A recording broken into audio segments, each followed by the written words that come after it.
हरे कृष्णा। एक बार एक देवरानी और जेठानी में जोरदार बहस हो गई।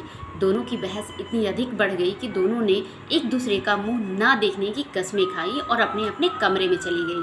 थोड़ी देर के बाद जेठानी के दरवाजे पे खटखट की आवाज़ हुई तो जेठानी ने गुस्से में कहा कि कौन है।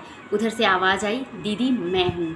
जेठानी ने जाकर दरवाज़ा खोला तो देखा कि उसकी देवरानी बाहर खड़ी है।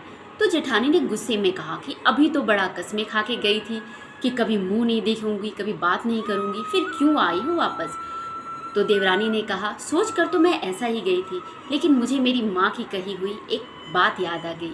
वह कहती थी कि अगर किसी से कहा सुनी हो जाए तो उसकी अच्छाइयों को याद करना। और फिर क्या था, मुझे आपका दिया हुआ प्यार ही प्यार याद आने लगा, इसलिए मैं आपके लिए चाय बना कर लाई हूँ। उसके बाद देवरानी और जेठानी एक दूसरे के गले लगकर रोने लगती है और साथ बैठकर चाय पीती है।